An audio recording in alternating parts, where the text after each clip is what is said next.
Hej, velkommen til vores video. Vi skal gennemgå, hvordan vores JavaScript bruges til at skabe et funktionelt slideshow på en hjemmeside.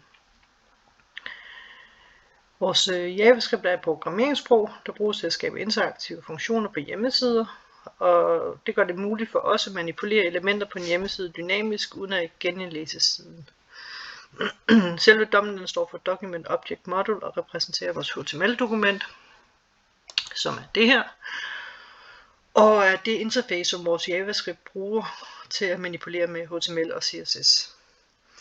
jQuery gør det lettere at arbejde med selve dommen. I den her kode, i forhold til vores slideshow, har vi valgt at placere vores JavaScript i en ekstern fil. Det er den her. Og på den måde, der sørger vi for, at den bliver udført efter, at HTML-dokumentet er blevet indlæst. Det opnår vi ved at bruge selve vores defer-attribut i vores script tag i HTML-dokumentet. Det er heroppe.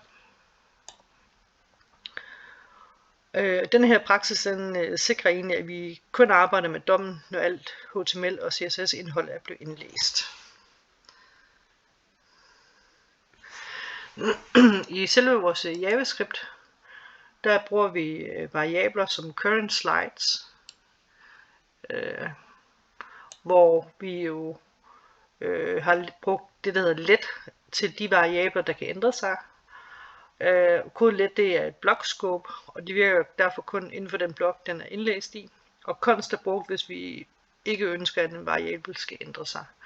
Det gør vi i forhold til vores billeder. Vi har ikke brugt det rigtige array i dette tilfælde, men noget, der ligner. Og så har vi egentlig arbejdet med det ved hjælp af indeksering, og det har vi gjort inde i vores HTML, hvor vi har givet billederne deres egne navne. Så det blev egentlig lavet om til en liste af værdier, og så blev de gemt over i ligesom en variabel, som er vores slider item. Så derfor så ligner det egentlig lidt et array.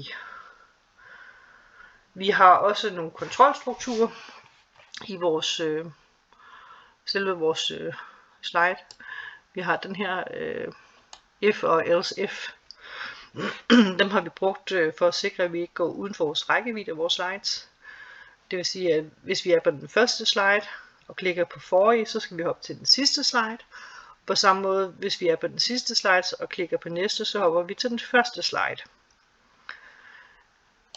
Vi har ikke valgt at bruge loops i koden, fordi typisk vil loop blive brugt, hvis det er, at billederne automatisk skulle skifte efter et bestemt tidsinterval.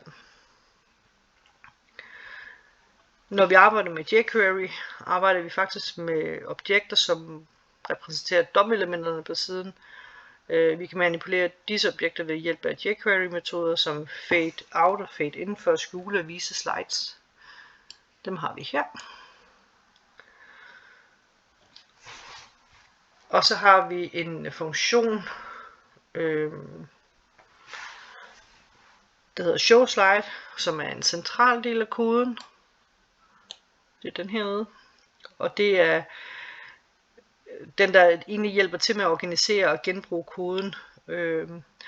Og i dette tilfælde, der bruger vi den til at vise et bestemt slide baseret på det, altså selve indekset. Vi har også valgt at lave nogle events. Det er nogle, hvad kan man sige, click events, og det er på knapperne på selve slideshowet. Altså nogle, som skal vise forrige, og dem, der skal vise næste billede. Når brugeren klikker på en knap, så ændres altså current slide variablen, og den tilsvarende side bliver vist. Så det er det, vi har lavet. Og det var vores gennemgang af vores JavaScript kode, som egentlig styrer vores slideshow.